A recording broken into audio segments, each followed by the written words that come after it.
আমার হাজব্যান্ড ক্যালকাটা হাইকোর্টের practising advocate. বুঝতেই পারছেন, ভীষণ বিজি লাইফ এবং ভীষণ স্ট্রেসের মধ্যে কিন্তু সারাদিন থাকে।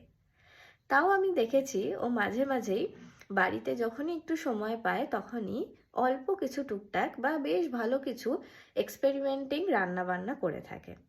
তার মধ্যে সবজি কাটা থেকে শুরু করে রান্না করা সব পুরোটাই নিজে করার চেষ্টা করে, বা আমি মাঝে মাঝে হেল্প করে দিই। তো একদিন আমি ওকে জিজ্ঞেস করলাম যে, হ্যাঁ গো, রান্না তো বাড়িতে করাই থাকে, তাও তুমি এসে আবার রান্না করতে যাও কেন? ও আমাকে বলল, জানো তো, এই যখন খুব বেশি স্ট্রেসড থাকি আমি, এই রান্না করলে কিন্তু আমার মাইন্ড একদম ফ্রেশ হয়ে যায়। কথাটা কিন্তু একদম 100% ঠিক বলেছে, যে রান্না করলে স্ট্রেস অনেকটা কম লাগে। কেন জানেন? কারণ আমাদের শরীরের অ্যাড্রিনাল নামক একটা গ্ল্যান্ড আছে। সেই গ্ল্যান্ডটা থেকে একটা হরমোন সিক্রেশন হয় যার নাম কর্টিসল। অনেকেই কর্টিসলের নাম শুনে থাকবেন, আজকাল বহুল প্রচলিত নাম এটা। কারণ কর্টিসলের আরেকটা নাম হচ্ছে স্ট্রেস হরমোন, যেটা আমাদের এখন দৈনন্দিন জীবনে খুবই বেশি স্ট্রেস। তো এই হরমোনটা যখন সিক্রেশন খুব বেশি বেড়ে যায়, তখনই কিন্তু আমাদের বিভিন্ন রকম সমস্যা দেখা যায়। এই কর্টিসল হরমোন বেড়ে গেলে আপনি কিভাবে বুঝতে পারবেন? তখনই বুঝবেন যখন আপনি খুব অ্যাংশিয়াস হয়ে যাবেন, বা আপনার পরিচিত কেউও হতে পারে।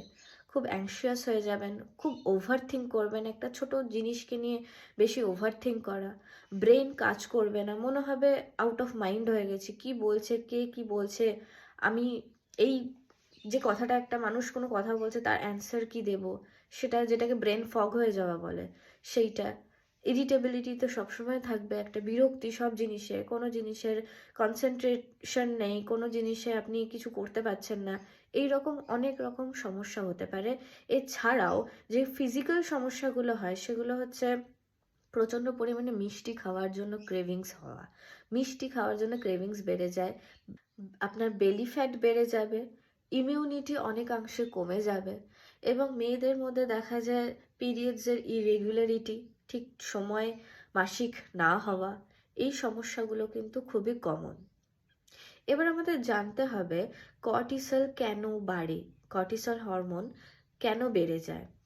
আপনি যদি কোনো একটি বিষয়কে নিয়ে প্রচণ্ড স্ট্রেসড থাকেন, আপনি যদি আপনার মিলস, যেগুলো মানে প্রত্যেক দিনের যা খাবার আপনার রুটিন, সেইগুলো যদি স্কিপ করতে থাকেন, কোনো জিনিসকে নিয়ে আপনি অনেক বেশি ওভার থিঙ্ক করেন, এছাড়াও আপনি যদি কম ঘুমোন, ঘুম কিন্তু ভীষণ ইম্পর্টেন্ট